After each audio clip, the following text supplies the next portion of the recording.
Well, welcome to Living Out Loud. I'm Barbara Venezia, and I'm here with my co-host, Renee Horsch, who does the public relations. He's the public relations director at Marks & Nino Couture in Beverly Hills. Hey, welcome. Hey, Barbara. Oh, my God. This is so much fun. It's round two. Look at us. Round two of Living Out Loud. You know, and on today's show, Renee, we're going to talk wedding fashions, shower party idea, tips on buying a first home, and sexual dysfunction.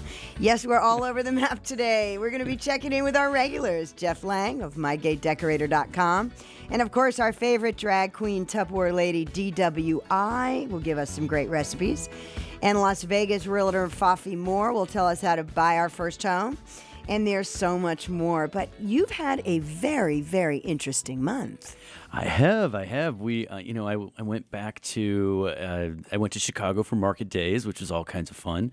And then my hometown of Davenport, Iowa, where I did an NBC local TV talk show called the Paula Sands Live Show. Okay, so for people who don't know what Market Days are. Right. What are they? Market Days, it's like an outdoor festival. It's like a street fair, and they've got like all different food vendors, and it gets quite a gay clientele that follows it. But it's a mixed bag, and it's not only catering towards that, but Belinda Carlisle was there performing with the Go-Go's. So yeah, it's like a fun like summer like a fair without all the rides. Yeah. Okay. All right. And then you were on this NBC local talk show. Yeah. That was it's called the Paula Sands Live Show, and it's a local show that they do in the afternoon at like 3:00. And I came with all of our Marks & Nino clothes because I did like a whole fashion like style segment. Were you doing like fall fashions, or were they gowns? It was all gowns. It was gowns and like those cocktail gowns are wear. gorgeous. Yeah. So it was cocktail and evening wear because we have the upcoming Emmy Awards, which are next Monday, right, the 25th. So right. I brought Hollywood to the Quad City area. And it was a big hit. She was so excited. She's like, "Oh, will you come back in at Christmas time and I'll give you the whole show." Oh wow! And I was like, yeah. So I said, "Sure, we could definitely do that." And so you're gonna dump us for Iowa? Hell no! Are you kidding? Okay. Well, I was just wondering. I'm not leaving. I told her. I said, "You need to come out to Hollywood." I said, "This is where all the action happens." But it was fun. She really enjoyed it, and it's fun to go back to see my friends and so now family. I understand that you went to a christening of the Donna Mills Vineyard. Yeah. She So she's a wino. She's a wino. Yeah. So to speak.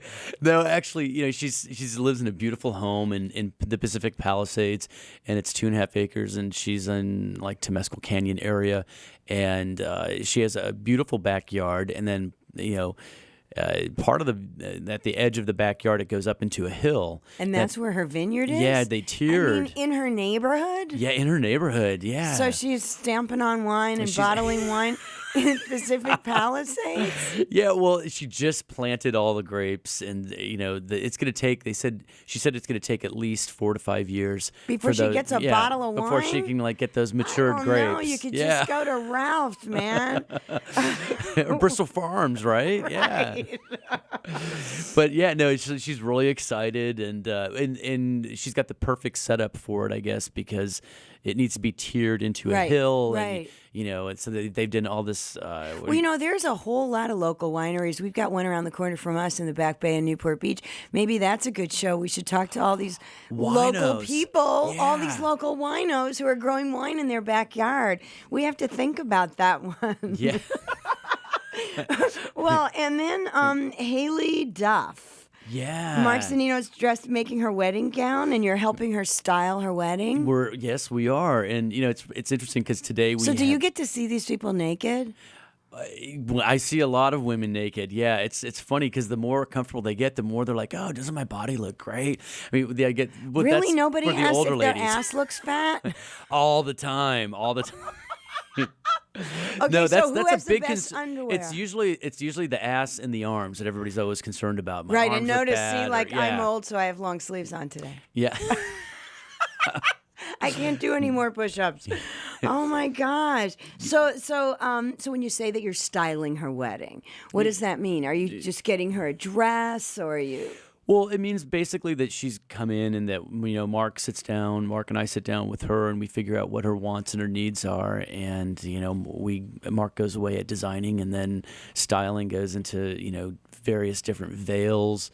Whether they want to know about their earring choice, if they should wear a necklace, what type of shoes they should have. So okay, it's but very isn't involved. this just like common sense? I mean, Well, common sense maybe for someone like yourself because you've got great taste and style, but some people need some guidance and direction. So it's a service that we provide. And well, I think it's pretty exciting. Well, speaking of Mark Zanino, yes, he's on the phone with us now. is he? All Hey, right. Mark, are you there? Hey, I am. How are you guys doing? Hey, we're having all kinds of crazy fun on the air. Right, kicks and giggles. Rocking out with Barbara. So, okay, so Renee, tell us a little bit about Mark. Give us an introduction in case the people who are listening don't know who he is, because, of course, I adore him and know who he is. Okay, well, Mark Zanino, I've been working alongside Mark for over 24 years, and Mark started his career as an assistant to Nolan Miller, and he got his start with Nolan on Dynasty and moved through the 90s with other various Aaron Spelling television shows, Pacific Palisades, Malibu, 2000. So now, Mark, you own the company, right? Because Nolan has since passed. Yes. And now, when did you get into wedding gowns? I've always done them. I've always done custom wedding gowns, and since I started with Nolan way back when, and doing like Heather Locklear when she married Richie Sambora, people like that, Joan Collins, everybody.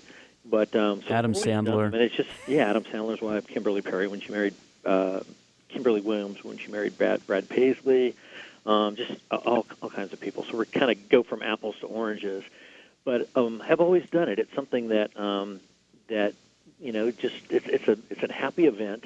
And it's something that usually most girls have in their head exactly what they want. It's just trying to find it. So now you doing the gowns, and they're being shown at Kleinfeld, right, in New York. You do it in conjunction with Kleinfeld? Yes, I do 2 exclusive lines with Kleinfeld. he actually has Kleinfeld Bridal there today. They're They're actually in the showroom, working right? on 2 new collections that we're all here sort of putting under a magnifying glass and fine-tuning. So tell me a little bit about what the process is. If your celebrities come into the showroom right there in Beverly Hills, and then do they look on a rack of clothes, or do you design for them specifically? How many styles of gowns do you have? We have a good selection here, and they'll go through a rack. They'll pick out silhouettes that they like, or maybe just try things on because they're not sure what would look good on their body. We see what's in their head and try to get a feel for that. We kind of assess their body and sort of guide them in a direction that we think, silhouettes that would look good on their body.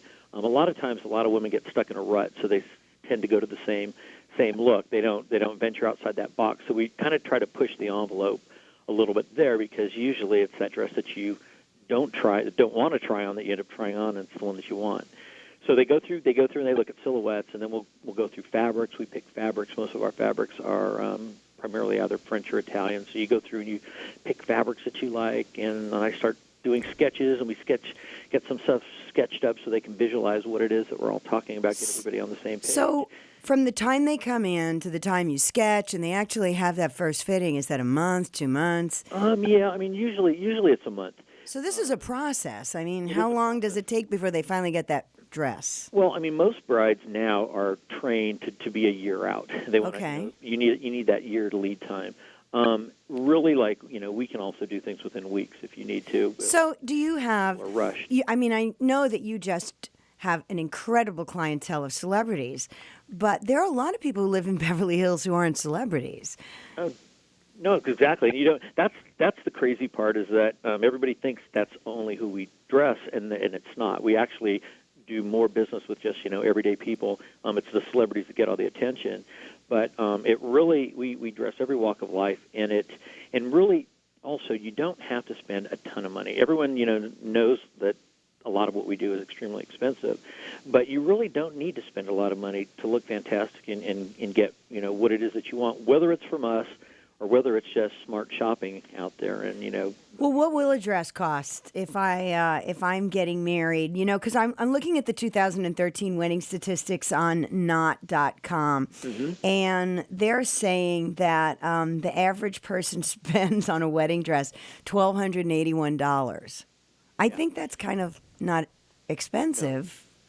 No, well, I mean, for what we do and we're used to, pretty much everything starts minimally at 4,000 and goes up. So we're usually between probably a the bulk is $4,000 to $20,000, $4,000 to $20,000 For a dress? Yeah. Uh-huh. Whoa. You'd be amazed at too. Now it's not. It used to be that the father and mother of the bride buy the dress. Now you kind of see father and mother of the groom, father and mother of the bride. Everybody kind of pulls their money. The fiance, the grandparents, kids, they all kind of They're mortgaging their house.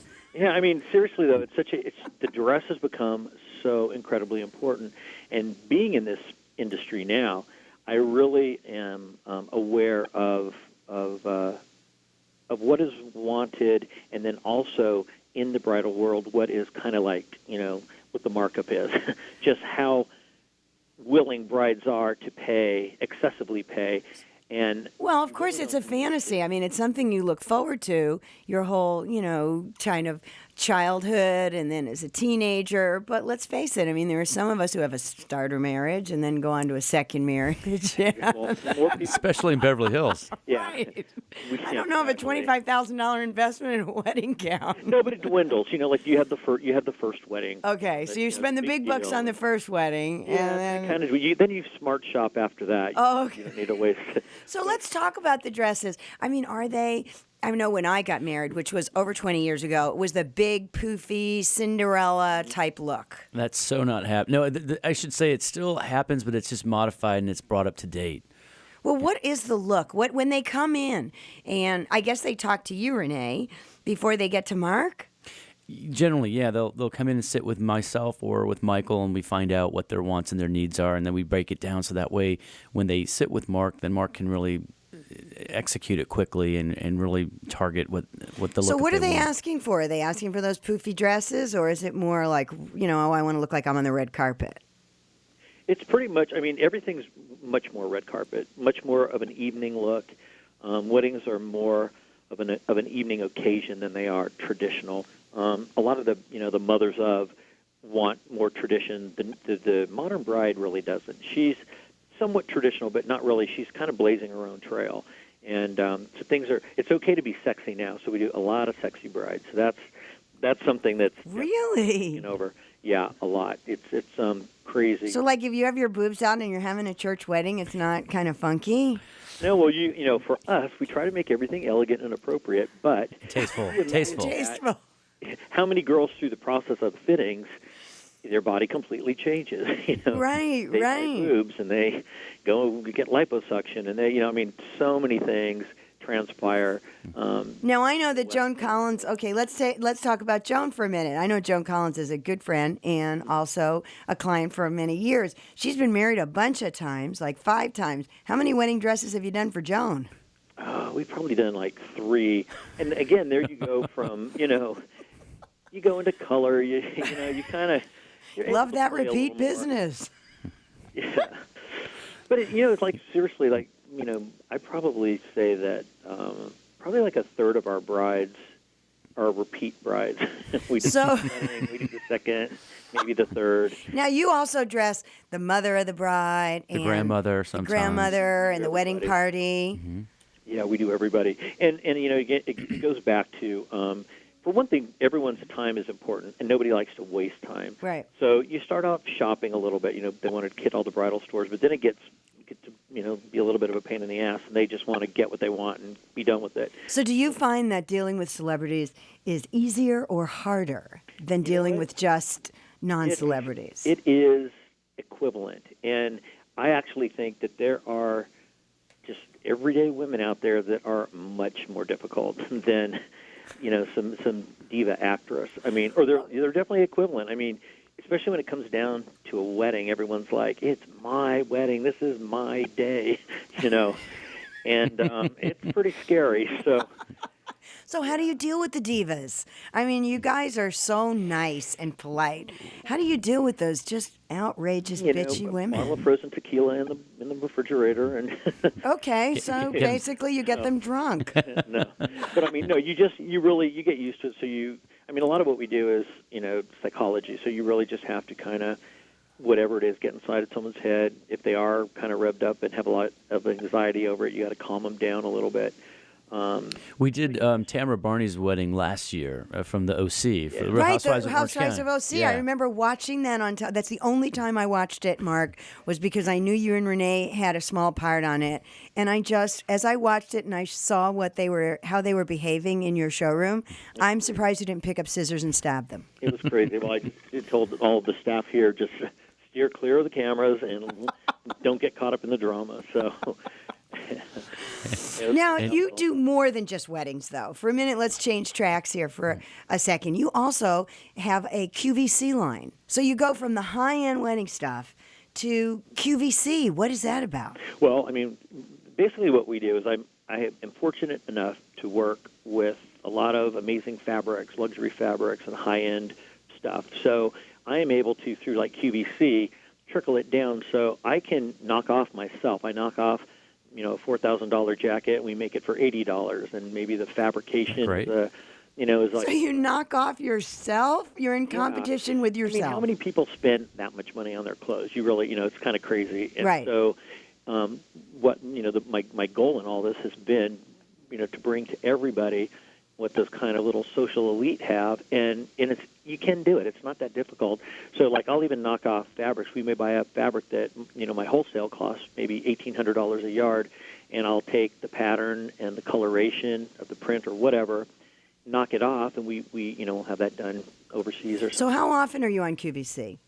About every month. Wow. Yeah. Wow. And I've been doing this for like 20-something. And is there a special time of the day that QVC is hotter than other times of the day? Crazy. No, like some of my best hours have been in the middle of the night. Like 3 a.m. Yeah, sometimes. Really? Those insomniacs. Yeah. And I will, you'll be on for 2 minutes and sell 25,000 skirts. Oh, my I mean, goodness. it's crazy. It's just crazy. Really, those middle of the night shoppers. Yeah. But it's, again, it's all about us bringing a little bit of happiness and fashion to everybody. Right in the middle of the night. Oh my gosh, I don't think fashion when I can't sleep at 3 a.m. Maybe I should. It's crazy too, and it's a crazy station to watch. First, everyone kind of thinks, "Oh, I would never do it." Once you start, it's kind of like mesmerizing. And oh right, it's like It's television addicting. crack. I know. And I start to watch it, and then I go, I can't believe I'm watching this. But I can't turn away. Vacuum, and you have a Right. new sweater. And, Totally useless stuff that you cannot live without. Well, Mark, what if you had the top 5 favorite brides that you've done? Is there someone that comes to mind that you really, really enjoyed working on their wedding? Oh, I mean, there's so many. Like I've when Jackie Sandler married Adam, she was so. This was a whole new environment for her, and she was so sweet but so nervous, and it was really fun working with someone like that who just is entering a world that's completely, unknown to them. So that was fun. Heather, you have to tell Barbara that Heather Locklear, you did her wedding gown in 72 hours. She came in tears because the gown that she had dress and it didn't work out, and she Not a dress from you, though. No, from okay. someone else, and she was getting married in Paris, and she knew that it was going to be photographed all over. She was marrying Richie Sambor, and she was crying and called me just hysterical. on a Friday. Can you help? Wow. Friday? And she was on a plane that Sunday with her new dress. And, That's an incredible story. Now, I know you're also dressing for Emmy, the Emmy Awards. Uh-huh. Who are you dressing for this year's Emmys? Well, we had Juliana Rancic's stylist. She came in and pulled a bunch of things, and we just had Margot Martindale from today from she does a lot of film and television. Now, when you have a dress on that red carpet, does it really do something for the business? You know what? For us, all it does is validate you for what you do. And do they pay for those dresses, or is that like free? I'm sorry. No, it's all pretty gratuitous. Wow. So they do they return the dress to you, or do they keep it? We're a small enough company that I definitely do have them return the dress. Rarely do we have somebody keep it, but it's a and like even if they spilled stuff on it at the party, or their heel got caught in the back, and it happens. It's what happens, and it comes back. But we're also, now to a place where the Hollywood red carpet is so publicized that you have every major designer internationally trying to get clothes on that carpet, and that's why most designers, you pay the actress, you pay the publicist, you pay the stylist, you give them X amount of dollars. Wow, that's a whole racket. Label. It's a huge. Now, do you sell the dress on eBay afterwards and go, hey, this famous person wore it, but you kind of screwed up the hem, so...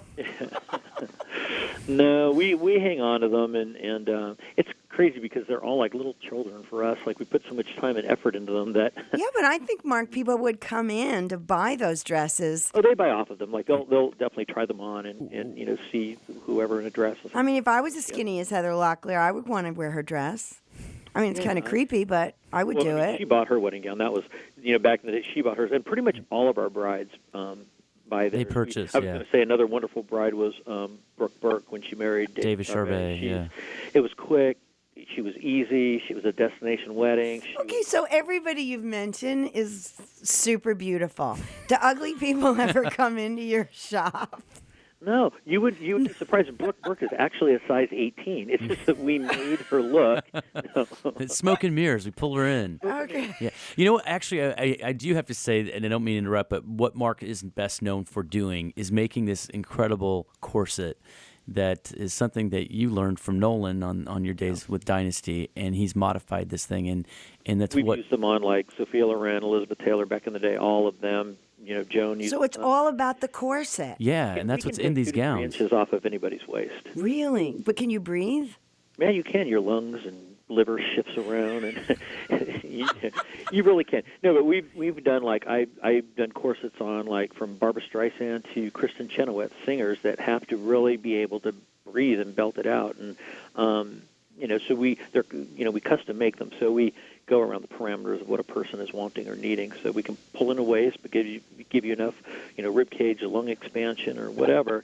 But for most bodies, if it's too good to be true, it's too good to be true. Yeah. So everybody has a little help. Yeah, I would think so. What's the favorite color for the for brides these days for their wedding parties? I mean, obviously the bride's in white or beige, but what's the color for the wedding party? We're getting more into color, like the nudes and the blushes and all that are huge, just huge. But more and more brides are picking a color. They're picking, whatever their favorite color is. The bridal party will either be in all black or all white, and then they're in the color. Wow. And so that's kind of cool. That's something that I think also individualizes a wedding much more than it ever used to be. And another trend that we've noticed is that the girls are changing. They're not just wearing one gown. They'll wear like a real amazing ball gown for the ceremony. They get to the reception. They're like in something sleek and like a sheath, and then they get into a little cocktail dress so they can dance. So you're seeing this. So 3 dresses. Yeah, I saw that on the Orange County Housewives show that you did. I mean, that girl kept changing her clothes, changing her clothes. It was a fashion show. It turns into, it's a production. These weddings are like big productions now, and these brides are the star of the show. So they're starting to take more and more advantage of the opportunity to be in the spotlight. Wow. Well, hey, Mark, thanks for sharing a little bit of that Hollywood wedding vibe with us today. I adore what you do, and you dressed me for Home on the Range. We talked about it last time, how we met, and you dressed me for the 10th anniversary show, and I felt like such a gorgeous glamour girl. Well, come on up and we play dress up again. Okay, I'm all ready to be a Barbie. Sounds good. Well, thank you, my friend. Okay, you two will stay out of trouble. Okay. All right, thanks for calling in, Mark. Okay, take care, guys. All right, bye. Well, it's kind of nice to take a little peek inside of that celebrity Hollywood wedding thing. I mean, when I got married, I had one dress. That was it. I had one dress. It's still traditionally that's the way it goes. It's just that you're starting to see a trend, especially if the girl's wearing a huge Cinderella-like ball gown. I had that the first wedding. And then the first one, see? The most first girls, one, yes. On my girls starter go more wedding, traditional first one. Which was, it didn't last much more than a year. But my starter wedding, I had the big poofy, gown, and then I spilled red wine all over it and passed out in the Ritz-Carlton's elevator. And I was going up and down in the elevator, apparently unconscious, until someone went to the front desk and complained and said this drunk bride passed out in the elevator. I subsequently got rid of that dress. And the second dress, it had very much of a dynasty kind of thing because it was 93. So I had the big shoulders and all the beading, and I thought I was, Joan Collins. Right. You're picking up cable TV with your shoulders, right? Exactly. And I looked at that dress the other day. I was cleaning out a closet, and it was so heavy. I mean, the weight of it from all the beading. All the fabric and the beading, yeah. But, I can't throw it away. Yeah, no, it's sentimental. You got to hang on to it. It is. Yeah. It is. And that's a good marriage, right? Yes. This See? one's hung This in one's there. stuck, Yeah. I married Stan the Trash Man, and we are still married. But we've got on the line now calling in, of course, is Geoff Laing, one of our regulars from mygaydecorator.com. Hey, Geoff, are you there? I am, Barbara. How are you? We are good. And hey, Geoff, how you doing? We got Renee, and we just talked to Mark Zanino, so we've kind of got this whole wedding thing going on. And I thought that you could talk to us a little bit about bridal showers and some ideas for being creative and decorating for those bridal showers. Well, it was so funny because when you guys were talking about bridal showers, the one that pops into my head immediately was from, what was that movie, The Bridesmaid? Yes. Where it was that very elaborate bridal shower at the equestrian estate, and it was French-themed, and everybody took a Labrador puppy home. Right. Well, that's one way to go about it. But I was thinking not everybody has that kind of bank, No, and not everybody wants to take a dog home. Exactly. Right? Yeah. That's what you did when you were dating. Yeah, here's your party favor. Yeah. Exactly. It's going to poop all over your car on the way home, right? Oh, I hope not. Yeah, that would not be good. Oh, so let's talk about decorating ideas. Give me the 3 top decorating ideas. Well, I mean, you guys were talking about the colors for the wedding party. And, one of the things that you should be considering when you're doing your bridal shower is, not to have it be, a sneak preview of what the wedding is. Have it a little bit different. Let's say your wedding colors are going to be white, gold, and like a blush. Maybe for your bridal shower, keep the white, keep the gold, and throw in, like a navy. Okay, keep them guessing. A bit of a change and something that's bolder than you would do at the wedding itself. And that way it's like, it's similar. There's kind of a story behind the whole thing, and one leads into the other, but you're not ruining the surprise of the wedding at your bridal shower. Now, I know we talked about it the other day, color blocking with flowers. Explain that to our audience. Well, in fashion, and Renee, you can probably testify to this, the whole trend, and it's still continuing, where it's color blocking in fashion, where you're having, instead of a busy print or many prints or stripes, you're showing, blocks of color, blouse being 2 colors, pants being another. Well, that trend has leaked into flowers. There's this whole thing where, you may have the colors of your wedding. Let's go back to that peach, gold, and white. Instead of your floral arrangements, each bouquet containing all 3 colors, do 1 table in white, do 1 table in gold, do 1 table in blush. So you have many different flowers, but they're all the same hue. So that seems to be really popular. And, a great example of that is there's a floral designer that's at Four Seasons, and he had a TV show. Do you remember Jeff Latham had a floral decorating show called Uncut, and he was always cutting-edge flowers. And his arrangements are usually, 1 hue, but masses of colors. Now, what about if flowers? I'm on a budget, and flowers are just too spendy. What other kinds of things can I do to kind of make it interesting? Well, for the bridal shower itself, there was a trend, about a year ago, where people were doing candy bars, and they were also doing it at the wedding receptions, where you'd have apothecary jars filled with candy, and you'd have scoops and plastic bags, and your guests got to make their own candy bags. But for the bridal shower, since everybody's probably concerned about whether they'll fit into their dress. Well, that's what I was going to say. but do it with popcorn. You know. Okay, less fattening. Less fattening, and you have all these great popcorn companies. You know, there's Garrett's in Chicago. You know, in California, you have Popcornopolis, which is also available at Costco.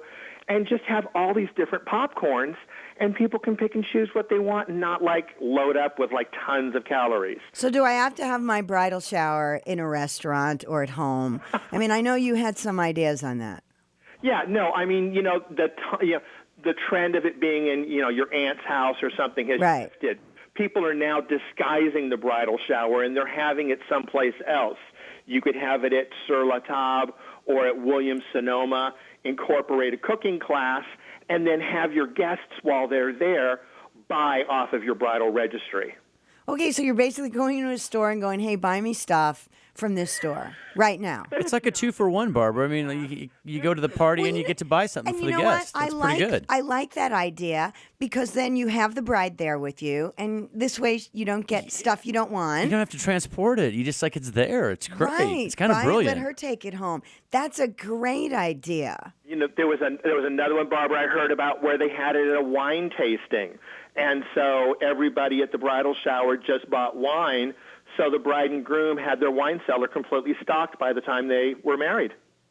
Okay, see, this wino theme. We were talking about it at the front of the show. It's going to be our next theme show, I think. I know, we've got to talk about it. We'll dial in the winos. But you know what? Actually, that's actually a really cool idea. If you're going to a specific store, you could do breakfast at Tiffany's. How cool would that be? And everybody buy you something from Tiffany's. Yeah, that'd be awesome, huh? Budget. Yeah. Yeah, I mean, you have to have a certain budget for that. Okay, so then there's these things where people invite men and it's couples bridal showers. And I've never cared for those, but I don't know. I guess it's an okay thing. You know, Barbara, you could make it something interesting. You guys, you know, you could take the entire group, both the groom's people and the bride's guests, and go to, you know, a 5-star resort where the guys get to play golf and the women get to spa. And then in the evenings, the entire group comes together and gets to spend time together instead of it being this weird kind of segregated thing.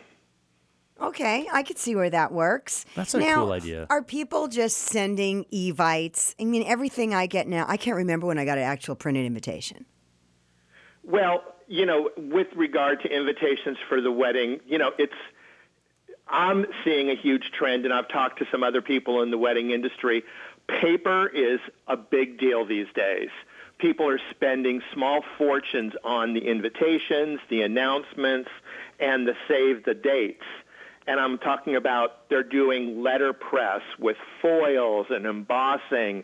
I was talking to someone who said that they literally got an invitation, and it was the weight and the size of, like, matting for a beautiful painting. Really? Very elaborate paperwork is the new trend right now. Oh my God! We have a client that just came to the showroom last week that we're doing the wedding for, and they literally, it came in a box, and it was like a jewelry box that you opened this box, and the invitation was inside. I mean, it was incredible. It was like the size of a handbag. It was crazy, and they mailed these out to people. Really? Yeah. I wasn't that creative. But that was $1 million. It's $1 million wedding, so I'm sure that these invitations are, I'm sure, extremely expensive. So who knows? Yeah. Yeah, we received a wedding invitation a couple of years ago, and the outside of it was all cloth, and you open it up, and it was almost like, it felt more like a restaurant menu than anything else. It was just beautiful, and I kept thinking, oh my gosh, it's too bad we can't reuse this and put pictures in it. Well, thank you, Geoff, and I guess you are standing by. You, personally, is DWI, our favorite Tupperware drag clean lady. Is Dee around there? She is. What do you know, Barbara? Hello. Hey. Hello, sweetheart. You're on the air with Renee and I. Hey, Dee. Hi, Renee. How are you? I'm doing well. How you doing? I'm good. Hi, Barbara. Hey, honey. Now, Confessions of a Drag Queen Tupperware Lady is available on Amazon.com and BarnesandNoble.com. Your new book. How's it doing? It's doing real well. I just came back from the Tupperware Jubilee in Orlando, Florida, where we do the little Tupperware convention. I sold all kinds of books to the other Tupperware ladies because they want to know how to do it. What do you do at a Jubilee for Tupperware? A Jubilee? That sounds like an extravaganza. It's funny. It's like there's 2,500 Tupperware ladies, and they all go to the Rose and Shingle Creek in Orlando, Florida, and we all jump around and we blow horns, and we're so excited about the new Tupperware bowls that come out in November. So I would imagine that you had the best makeup of anybody and the biggest hair. Well, of course, because I have to wear a little bit more makeup than the regular girls from Iowa. Hey, I'm from Iowa. Watch it now. Oh, sorry. I heard you say that earlier. Now, hey, I know that you are packing your bags right now, getting ready to come to L.A. on September 25th. I am. You guys talked about that a little bit the last time I was on the show. I'm coming out for the Best in Drag show at the Orpheum Theater. Oh, my God. Hey, I've got a friend that came up to me at Gold's Gym, this super masculine guy. He told me his name is Seth Hancock. He's really good looking, and he's getting ready because he's going to do this. And his name is Tasty Freeze, and he's Miss Alaska. You know Tasty Freeze? Yeah. So hysterical. And how funny is it that he is so super masculine and he can't wait to put on a dress? You should see. And he showed me the photographs. It was like it like blew Pamela Anderson out of the water. It was incredible. Oh my God, how excited. Yeah, no, and I told him that I knew you through Barbara, and he was like, he got all excited, and he's like, oh my God. And I said to, I've never gone, so now I think I really need to step up my game. And I think Barbara and I are going to try to figure out how to go. That's right. Renee and I are talking about that we want to go to Best in Drag because, of course, you're the MC along with Quesadilla, and I've been to the show, which benefits Aid for AIDS in Los Angeles, but Renee has not. So we're talking about going together, and if you can squeeze it in, maybe we can do a podcast and actually have Dee in the studio with us next time. Oh, yeah. That would be fun because I'm coming out for like 2 weeks. Well, now, how do you pack all those big dresses and hair? You put the hair in Tupperware pot. Well, you happen to know, Barbara, that some of my hair resides at one of your residences in Los Angeles. Oh, that's right. That's what's in that closet. Yeah, don't throw that out. I need that in October. But actually, my other dresses, and Renee, I mean, I know we're supposed to be talking about other stuff, but this is too much fun. When are you going to make me a dress? We'll have to. No. Yeah. You know, I don't More think those guys have ever worked for a drag queen before. There's always got to be a first. That's a reality. There's a reality show right there. Yeah, that's a reality show. Dee coming to the Marcino showroom, huh? Well, I can fit in a sample size, y'all. Oh, all right. I know. Well, you are. You're You're just a tiny thing, just a delicate flower. A petite flower, huh? And, yes. Now, I know we're talking brides today, and I know that you have brides up the kazootie because you do a whole lot of Tupperware showers. I do. I actually do Tupperware showers, and they're really taking off back here in Ohio where I have moved recently. And it's wonderful, but what you do is you take the Tupperware show that I do, and we just turn the bride-to-be into the hostess. So what happens is all the guests come and they buy Tupperware for her and for themselves, and then the credits that are generated from the sales of the Tupperware then go back to her, and she gets even more free Tupperware. And so that's even better because then when the Tupperware shipped, it's shipped directly to the bride. So you've taken care of the bridal shower gift, basically, and made it easy. Yeah, and sometimes she gets up to like $500 worth of more free Tupperware on top of what people are already sending her as gifts. Crazy. That is a very, very good idea. Well, you know, we did this little thing a couple of years ago, Renee, called Cooking Bits and Bites. And Dee and I cooked in my kitchen. So I know that you have some recipes that you have been sharing with us online. I've got them on the website, bvontv.com. And I also know that you have a appetizer recipe book that Tupperware has, and you've been making some of that from that book. We do, and actually it's a little recipe book that the Tupperware people and the test kitchens down in Orlando have come up with, which are really easy, simple appetizer recipes that you could serve at your parties and your bridal showers. One is really delicious. It's a black bean artichoke dip with cream cheese, cheddar cheese, and olives, which is really, really good. You can serve that on crackers, or you can use it as a dip. There's an orchard salsa with Granny Smith apples and red bell pepper and jalapeno, which which is really, really nice. I got to stop you. I mean, I don't see anything appetizing about anything you've talked to me about. Are you kidding me? No. I mean, jalapenos and apples? Oh, my gosh. Have you tried it yet? No, but it just sounds horrible. Renee, this was what would happen when we would try to do cooking shows together in Newport Beach. She just hated everything that I tried to make. She's just so difficult to work with sometimes. It's terrible, Barbara. And then there was this Mexican chipotle hummus with roasted pepper, garlic, and tahini. What the hell is tahini? I don't know, but haven't you ever had tahini sauce when you go to the little Greek restaurants? No, but maybe I did and didn't know what the name of it was. It's like a spice. Oh, this is just all too outlandish for you, Barbara. Well, do you have a recipe for us today that we can pop up on that bvontv.com for our listeners, and I'll do that tomorrow? It was let's send them to the little the YouTube. Okay. The chocolate trifle. Ooh. I know that you'll eat chocolate, Barbara. Yes, that I will. I love that chocolate. All right. Very, very, very, very simple. And the little YouTube video is on Cooking Bits and Bites, and it's called Chocolate Trifle, which is really good. And it's basically just regular chocolate cake mix, and then instant chocolate pudding, whipped topping, semi-sweet chocolate morsels, Hershey's chocolate, and then the part that Barbara didn't like, Renee, is that I like to crush up a Heath bar. I don't like Heath bars. I know she doesn't like because it gets stuck in her teeth, I guess. I don't know. But it's really delicious. It's really, really good. Wow. And you just put all this stuff into this little bowl in layers, and then you scoop it out and you serve it to your guests, and it is delicious. I think you two should do the home on the range thing again because I mean you could revise it, you know. Well, you had the old guy before, now you got the drag queen this time, and you know. She is a far better cook than John Crean ever was, and see, she's also an adventurous eater. Like, I don't even know what a trifle is, but I just went along with it because it was chocolate. How bad could chocolate be? But she really takes this cooking stuff seriously. And she does it with such style. Lady, we have to cook. We have to cook in this little Tupperware company, of course. Oh, yeah. You got to flip and dip it. You got to make it happen, right? Exactly. That's what I feel. Well, I can't wait to see you at the end of September. Do you have new outfits you're going to be taking with you out of the trailer? Because, I don't have Renee here sitting at the sewing machine making me a dress, so I had to make do with going over to the little prom store here in town. And I got the prom store. I love it. That's great. Don't laugh at me. And it's very, very pretty. It's got lots of jewels, and I'm actually having it fitted to me right now because it was really great. They just slapped this dress on me, and I was like, I'll take that. It's delicious.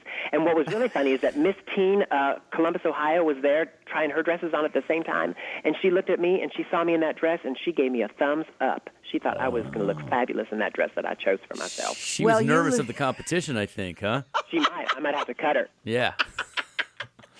Well, you are beautiful in whatever you wear. Thank you. You're so kind, Barbara. Just make that hair big. I want to see big hair at this competition. It's big hair. It's big hair. The last time she drove in my car, I didn't think the hair was going to fit. No, it's very hard for me to get into small automobiles with my hair. Well, honey, I love you, and thank you for sharing your chocolate trifle with us, and we'll make sure we put that link on bvontv.com. We'll also put your recipe there, and I hope people will go to the YouTube video and watch us have fun make that. Well, thank you so much for having me as a guest today. And I'm going to tell Miss Alaska that, that you're in gear for her to check out all her glory and glamour at the competition. Right. Tell that little tasty freeze she better get it in gear because I'm coming into town. Okay. All right, sweetie, we love you. Thank you for calling in. All right. Take care. Thanks. All right, we are changing tracks again. All right. And Faffie Moore is on the phone with us. She's one of our regulars. She gives us our real estate report. She's president of Realty Executives of Nevada. It's one of the fastest growing real estate franchises in the world. And today she's going to give us tips for those newlyweds, because we are talking weddings, for first-time home buyers. Are you there, Faffie? I absolutely am. I was surprised Dee didn't mention that we could have a Tupperware party shower for their new kitchen in their new home. Hey, now you're cooking with gas. That sounds good. That's right. Yeah. That's the perfect lead-in. So what are the tips that you can give to these newlyweds? What should they be looking for in a new house? Well, the first thing they need to do is they need to make out a list. Do they of what they absolutely have to have and then what they want to have. When I say have to have, maybe nowadays you have a lot of people that work from home. So they may need a bedroom and 2 offices, but they don't need a 4th bedroom. So the 4th bedroom might be a want, but, what they have to have is at least 3. Okay. They have to have a garage because, in a lot of the older communities, you have carports still, and things like that. Right. So they need to make out a list. But then they need to sit down and have a serious chat with each other because they may have been in love, but they may not know about the other person's finances. Oh, that's a very good point. And, we have been talking about how there's multiple weddings. So how do you structure that, Faffie, that in case this thing doesn't work out, you don't lose on this house? Yes, well, as realtors, we always have to be very careful saying, well, in the event this doesn't work out, but what we want to do is there are a couple different ways, and it varies from area to area, but they could. Normally, people take titles as, joint owners with rights of survivor. Joint tenants with right of survivorship. But if they feel that, really I've got too many assets, they could put it into an LLC, and each of them have an ownership interest in the LLC. And in the event of a divorce, they don't have to sell the house. One person just buys the other person out of the LLC. Oh, that's a very good idea. Good tip. Now, one of the other things you always see. Well, Barbara, let me just say one of the other advantages to that is and I know you normally have somebody on that gives the legal opinion, but LLCs can provide a little protection, too, in the event that there's an accident at the house or something like that. So it's not a bad thing to look at. Now, you say always shop like an investor. Tell me about that. Well, investors are always more concerned about selling it on the going out than they are about buying it coming in.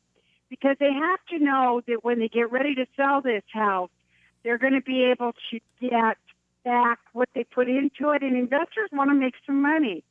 So what you want to look at is if I were to sell this house today, what would I have to sell it for? And the broker can provide you with comps, just like if you owned it today, this is what I should sell it for. And don't assume that it's necessarily listed at that price. Is it better to be... Oh, go ahead. I'm sorry. I didn't mean to interrupt you. You want to look, too, because maybe you're in a town where they're building a new mall, which is going, here in Las Vegas, we have the new shops at Summerlin, which is going to be a fabulous area. That's going to increase the value of homes in that area that are close to it because it means the major mall that's going to be real convenient for people with higher-end shops to go to. So you've got to look around and see, as an investor, what's happening in the neighborhood. Or is this a neighborhood that's transitioning? You've got a lot of non-owner occupants, that's landlords that are just renting the properties out to people that don't really care.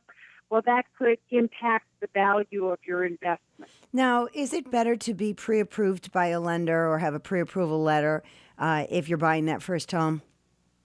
It's become almost critical that you have a pre-approval letter because a lot of sellers don't even want to look at an offer if they don't know that you've been pre-approved. And pre-approved is different than pre-qualified. Pre-approval means that you've given them all the information. They've run credit reports. They've done everything that they need to do for you to get the loan, except for you to turn in a fully ratified contract and get an appraisal. So a pre-approval letter is really significant and important. The other thing is, I always like to know how much money I have when I go shopping. If you're pre-approved, you know what you're approved for, so you don't go shopping looking at houses that you can't ultimately buy. Great. Well, thank you so much, Faffie, for calling in. We're running a little long, so we're going to run right now, but you're going to be with us for our next show, too. We love these real estate segments that you do. That's perfect, Barbara. And then I'll put them on my Faffie Connect website. Okay, so if people want more information about what we talked about this week and last week, it'll be on FaffieConnect.com. Okay, All right, you. Faffie, thanks. Thank you. Take care. Bye-bye. All right, Okay, doll. bye-bye. Bye. And so now we are changing gears once again. Shifting it. Shifting. Yeah, let's talk sex. Uh-oh. Oh, All my right. God, let's talk sex. And, you know, and all these relationships are great. Everybody starts out loving each other, and it's wonderful. It's all bang, bang, yum, yum, and everybody's happy. Right, Yeah. but sometimes the bang, bang doesn't really work out that good when you get under those sheets. And the yum, yums. And the yum, yum ain't so great. So we're going to talk about sexual dysfunction. Okay. Okay. We're going to talk about sexual dysfunction with Geoff Abraham. He's the CEO of Absorption Pharmaceuticals, and they are the manufacturers of Pharmaceuticals. And Geoff, are you there? I'm here. Okay. And like I know Geoff because he's my neighbor in Las Vegas too. I love it living in that neighborhood. There are so many different and strange people. And Geoff, you are one of those people, and you are talking today about premature ejaculation. Absolutely. Okay. And it's not really funny. It's not funny at all. Now, PE is a major problem for men of all ages, right? Correct. So it's not just we associate it with the young. It really isn't. It's associated with the young because, by and large, when a young man first starts his sexual awakening and he's not having sex on a regular basis, sometimes it's hard to have control. So a very high percentage of young men do have it. But there's also very many physiological reasons, even as a man ages, that can bring on the onset of premature ejaculation, such as prostatitis, hypersensitivity, and some other issues, as well as certain ethnicities are very predisposed to have PE because of different serotonin levels in the brain. Now, what are the traditional therapies, and why is your product, which is a spray, an over-the-counter spray, have more benefits than the traditional therapies? There were two forms of traditional therapies that doctors and therapists used prior to Promescent. Those two therapies were SSRIs, which are the commonly known as the depression drugs, Paxil, Prozac, and Zoloft. They actually increase the interejaculatory latency time, IELT, that allows a man to last longer. Unfortunately, dry mouth, nausea, vomiting, loss of libido are all very prevalent side effects with those drugs. At the same time, they have to be taken. They're not per episode. Like, you're not going to be intimate. You take them that time. It takes 30 days to build up in the bloodstream. You have to be on them continually. So if you're intimate once or twice a week, you have the side effects every single day. The other form that people used to use to treat PE, they were the so-called, aesthetic drugs, which were Stud 100, Mandalay, Riser, and they were all the cane drugs, lidocaine, prilocaine, benzocaine. Okay. They actually had the effect of increasing IELT as well, but the man and woman would be intimate, and the man would be going, we're lasting longer, but are we having sex? I can't feel anything. We're moving, but what's going on? Because he was numb, and the woman, it would transfer her and be numb as well. So you'd have sex for a longer period of time, but no one knew what was happening because no one could feel anything. It's kind of like what happens to some marriages as they age. Huh? It's kind of robotic through the motions. And They become complacent. Feel what's going on. Now, this is something that people don't like to talk about, really.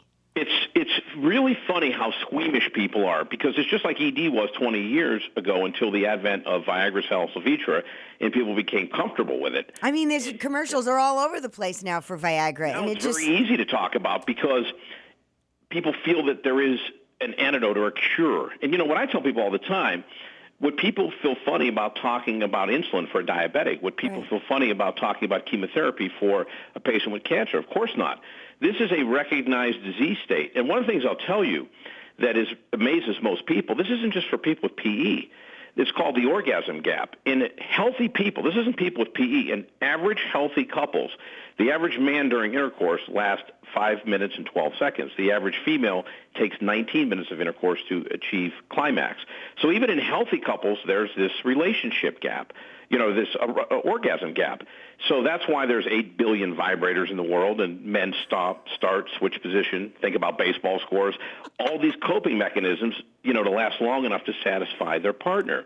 And if you say to someone, would you like to make love with reckless abandon? Would you like to just go at it without having to walk on eggshells? They go, of course. Okay. They don't think something like that exists. In this particular product, what makes us different, Dr. Ronald Gilbert, who was the founder, and he was a Hoag Hospital urologist who founded Promescent, developed a eutectic formula that turns lidocaine from a crystalline to an oil aqueous form, allowing it to penetrate the stratum corneum or dermis. So you apply it, 10 minutes later, it's gone from the surface of the skin. It's to the sensory nerves underneath. So the man maintains a much higher degree of surface sensitivity. So is this is a topical spray, right? It's a topical spray. And you can buy this. You don't need a prescription for this. It's covered by an FTC monograph, so it's available in selected pharmacies. It's available directly through us on our website, promescent.com. It's available through a lot of urologists and therapists, actually stock the product in their office.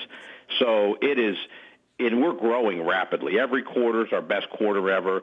We're making huge inroads into the medical community. There's over 1,000 urologists now in North America alone that this is their primary therapy for PE. Wow. Well, Geoff, thanks for calling in. I know you're in New York City, and so I really appreciate the call. And if our audience wants more information, they should go to promescent.com, and they can buy the product and also learn more about PE.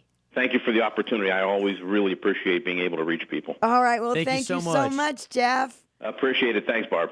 And so now on the phone, we're switching gears once again. All right. And we've got Mindy Weiss, and you know Mindy. Yes, I do. Mindy, how are you? How are you? Oh, thank you so much for calling in. I'm great. Good. Yeah, Mindy's awesome. Like, she's like the wedding planner to the stars. She's done everybody's wedding in town, right? That's what they say. That's the thing. So, Mindy, tell us a little bit about weddings for the stars. Are they really different than weddings for just like regular people?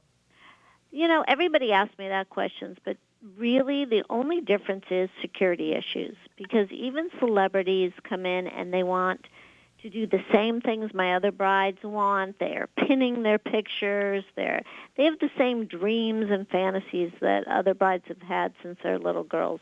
But when it's a celebrity, you have to deal with security and issues of keeping things very quiet and private. And who are some of the big brides, celebrity brides you've worked with? Oh, we've had some really lovely ones. Gwen Stefani, Fergie, Katy Perry. That didn't work out so good. Avril Lavigne, Nicole Richie. Didn't you also do Brad Pitt and Jennifer Aniston? I didn't do that one. Oh, I thought you did. I'm sorry. I didn't do that one. But we did Ellen and Portia. Oh, wow. That's a big one. Yeah. And, you know, we've been really, really lucky to have done some pretty fabulous. So when you talk about security issues, who was the hardest bride to deal with their security issue? Well, what happens is if they end up selling it to a magazine or a publication, you really cannot allow to get a picture out. My first experience with this was Brooke Shields and Andre Agassi's wedding, which was a long time ago. I had no clue what was going to happen. And there were people on cherry picker machines. There were, very aggressive photographers and paparazzi. And most recently, I think Fergie's was probably another difficult one, but I've learned all my lessons here because I tented the entire thing. Even from her dressing room there was no way to see her. We most recently did Jessica Simpson's, which was just last month or 6 weeks ago. And again, we couldn't allow a picture to get out, so we just tent everything, so there's no possibility of anyone seeing anything. So basically, the celebrities have to have indoor weddings versus outside. We create gardens inside tents. We make them feel like they're outside because they are compromising, a lot of them that really want an outdoor wedding. We kind of, design it and produce, a beautiful indoor kind of garden. How do you deal with wedding crashers? I mean, are there really wedding crashers? There are. At Eva Longoria's wedding, we had 3 people that got on the bus, which I'm still aggravated about today, because they drove 40 minutes on the bus to get to the location. I mean, we caught them right when they got off the bus, but we had to get them back on the bus. I was going to say, get your own ride home, but of course they didn't do that. But you had a heart. There, yes. But now, I always say I've been doing this 30 years, and I always think, people think I know it all. I learn something every weekend. something new, something I could have done better, as far as security. And what's the average cost of security for a celebrity wedding? Anywhere from $35,000 to $150,000. Wow. Yeah. Just it's hard. It depends how big the location is and how open it is, and but those helicopters, they come down low. They'll pay the fine. They don't care. Really? Oh yeah. They want to get that photo, right? Yeah, it could be a no-fly. Well, actually, there are no-fly zones unless the president's there. But it could be an area that's quite, residential, and they'll come low to get a picture, and they'll just pay the fine. Wow. Well, Mindy, do you have a website where people can go to Sure. contact you? What's the website? Sure. It's Mindy Weiss, WEISS.com. Lots of fun pictures and inspiration for all the brides and grooms. Oh, well, thank you so much, Mindy, for calling in today on our wedding show. Yeah, thanks so much. Thanks, Mark. Love you. Yeah, love you too. Take care, Mindy. Okay, bye. bye. Well, we are out of time. Oh, my God. What a great show. This just blew by. Okay, we'll be back again next month. Can't wait to do round 3. I know. Love you. Bye. Love Thanks you. for listening.